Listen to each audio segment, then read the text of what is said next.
Az Észak-Duna melléken több mint 2000 sporthorgász aláírt egy petíciót, amivel azt kérik, hogy a kereskedelmi horgászatot szüntessük meg, mert a kereskedelmi horgászok nagy károkat tesznek a halállományban állításaik szerint.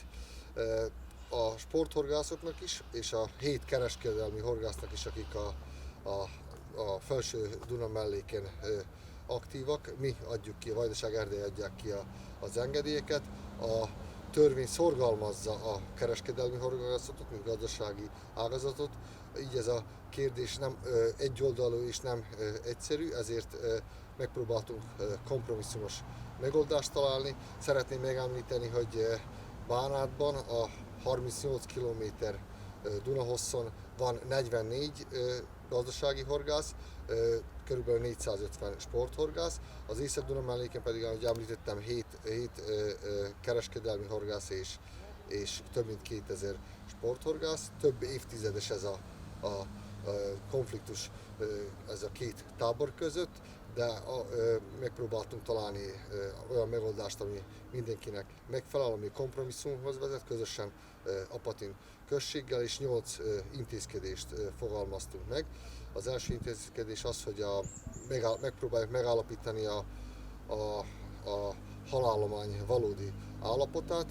Erre akkreditált állam által elismert intézményt fogunk angazsálni, és jelen lesznek ebben a folyamatban a sporthorgászok képviselői is. Állandóan 4 képviselője a sporthorgászoknak jelen lesz, mikor megpróbáljuk megállapítani, vagy léteznek erre módszerek, kipróbált módszerek, hogy mennyi és milyen halfajta van az Észak-Duna melléken.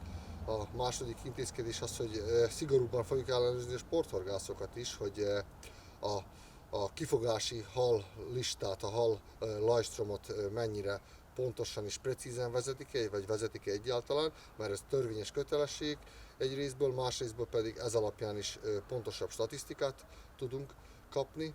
A harmadik intézkedés az, hogy több halőrt oda fogunk vezényelni a felső Duna mellékre, a Vajdaság erdei más halászati területről is. A negyedik intézkedés az, hogy előláttuk az önkéntes halőr szolgálatot, erről egy megegyezést írtunk alá Apatin községgel is, és kiosztottunk 12 önkéntes halőrjelvényt és igazolványt, ami alapján az önkéntes halőrök fogják segíteni a hivatásos halőrök munkáját.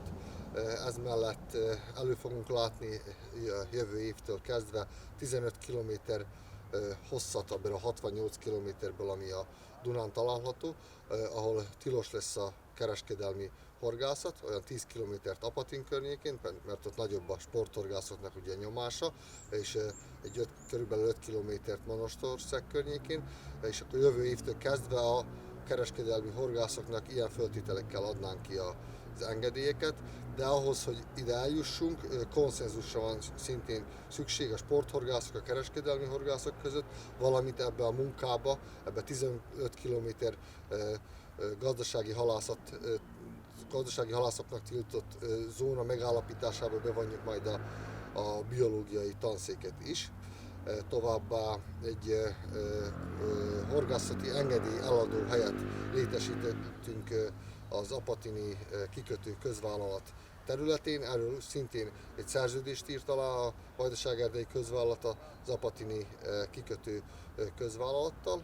Továbbá segíteni fogjuk a sporthorgászok olyan kezdeményezéseit, amelyek azt indítványozzák az illetékes minisztériumoknál, hogy a jogkörnyezetet, vagyis az előírások precízebben fogalmazzák meg azt, hogy a gazdasági horgászok milyen eszközöket használhatnak, és milyen és mennyi mennyiségű halat foghatnak ki, mert itt sokszor ebben a kérdésben félreértés van. Továbbá fogunk egy olyan halászterületet is létesíteni 2022 és 2023 folyamán, az úgynevezett fog meg a halat és enged vissza, a Tórsina Bara tósó lápja és a halott, mrtva baracska halott láp területén. Ez az a 8 intézkedés, amivel megállapodtunk, erről informáltuk, tájékoztattuk a sporthorgászokat is, a gazdasági horgászokat is, és a Apatini községgel karöltve megpróbáljuk ezt a helyzetet nyugalmi állapotba helyezni.